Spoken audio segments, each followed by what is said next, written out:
so many of us see sleep as a cost to our lives. Yes. And instead, I think what we have to realize is think of sleep like an investment in tomorrow, not a cost of what I get for today. Yeah. And you're right, when you look at, some of the mentality of, I'll sleep when I'm dead.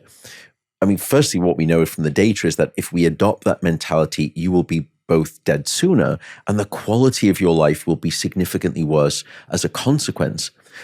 But also, if you look at the data between short sleep and cardiovascular disease, if you look at short sleep and certain forms of cancer, not all forms of cancer, short sleep and dementia risk, imagine if you were to say in 20 years' time when you're at the hospital and you've just lost a third of your heart function because you've had a massive coronary blockage.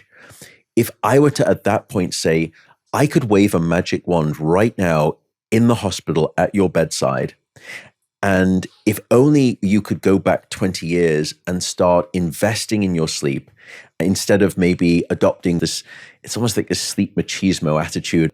I know no one who 20 years later in a hospital wouldn't say, if I could go back and remove all of this cardiovascular consequence that you've just had by way of this heart attack, if only you'd gone back and started just to try to invest even just 5 or 6 days a week in consistent good sleep, would you do it? Most people at that point would say, absolutely. I wish I could take it back. But it's so hard for us to prospect into the future and do back casting. Many of us just can't do forecasting at all very well in terms of our health. So what do? We burn the candle at both ends.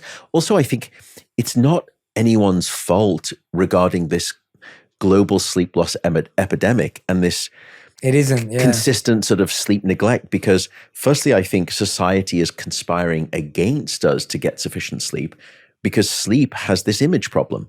We think of people who get sufficient sleep as slothful, as lazy, that sleep, whoever the PR agent for sleep has been, we probably should have fired them long ago because you're the new PR agent.